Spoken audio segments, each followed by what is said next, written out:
Mengapa pada masa pandemi corona, limbah plastik melonjak lebih banyak di berbagai wilayah?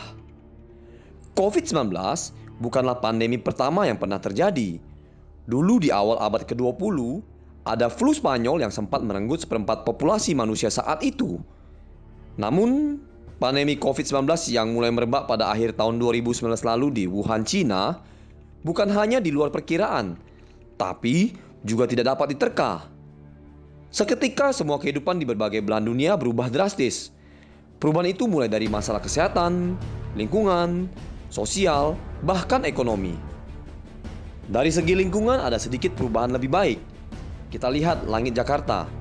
Belakangan ini kembali biru dengan adanya penerapan pembatasan sosial berskala besar atau yang kita kenal dengan PSBB.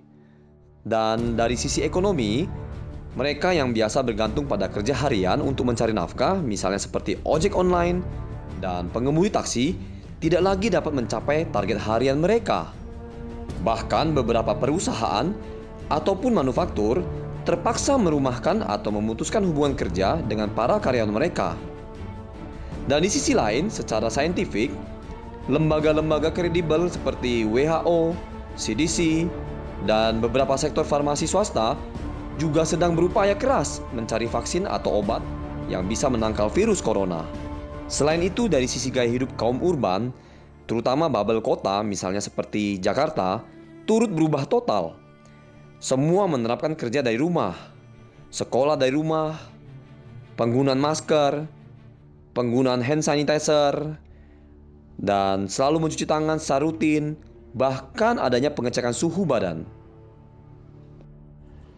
Dengan begitu, plastik sekali pakai yang tadinya sempat menjadi musuh kaum urban nomor satu, dan sebenarnya bukan musuh mereka yang mencari nafkah di pasar tradisional, sekarang ini mulai dilirik ulang penggunaannya. Sehingga ada tren peningkatan penggunaan plastik sekali pakai saat ini ketika banyak negara di dunia menghadapi wabah COVID-19. Jadi tidaklah heran mengapa salah satu alasan plastik diciptakan dengan sifat multifungsi, mudah dipakai, dan higienis sebagai kemasan. Beberapa negara bagian di Amerika sudah mulai menunda pelarangan plastik sekali pakai dengan tujuan untuk mengerem laju pandemi COVID-19. Misalnya di Maine, menunda pelarangan plastik sampai tahun depan. Sementara di New Hampshire, mengeluarkan peraturan agar semua gerai retail kembali menggunakan plastik sekali pakai untuk mencegah penyebaran virus. Namun perlu juga diketahui bahwa virus corona masih dapat bertahan hidup selama 72 jam pada permukaan baja dan plastik. Jadi, walaupun begitu, risiko penularan virus dengan menggunakan plastik sekali pakai tetap dianggap jauh lebih kecil daripada kantong belanja guna ulang atau dikenal dengan reusable bag. Beberapa hasil studi pada tahun 2011 menunjukkan penggunaan kantong guna ulang yang berbahan kanvas berpotensi besar terkontaminasi bakteri E. coli, Salmonella, dan norovirus dalam penggunaannya. Studi ini juga menemukan bahwa tas atau kantong yang digunakan secara berulang-ulang ternyata menjadi pengantar mikroba dari rumah ke tempat umum pada saat dipakai. Tapi coba kita perhatikan pada hampir semua alat medis misalnya seperti alat pelindung diri atau APD dan juga masker, semuanya dibuat untuk sekali pakai karena memang fungsinya untuk melindungi diri dari penyebaran virus.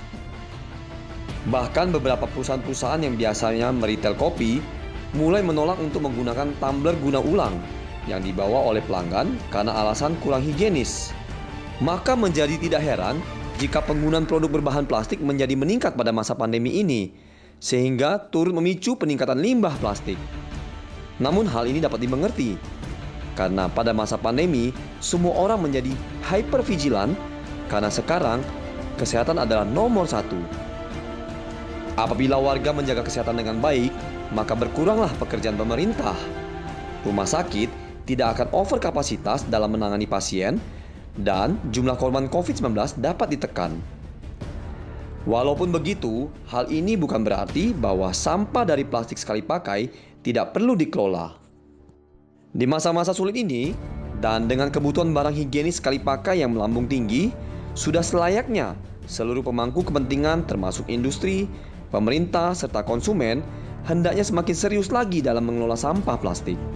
Saat ini, di Indonesia sudah banyak sekali inisiatif yang diambil oleh para pelaku industri, pemerintah, maupun masyarakat dalam mengelola sampah plastik. Inisiatif seperti ini harus kita dukung. Pemerintah pusat serta beberapa kota di Indonesia juga telah mengimplementasikan jalan aspal yang dicampur dengan sampah plastik demi memperkuat kualitas aspal tersebut. Botol air mineral pun kini juga ada yang terbuat 100% dari bahan daur ulang. Sebenarnya industri daur ulang sampah plastik di Indonesia sudah sejak dulu melakukan kegiatan mendaur ulang sampah plastik. Dan boleh dikatakan mereka adalah pahlawan sampah.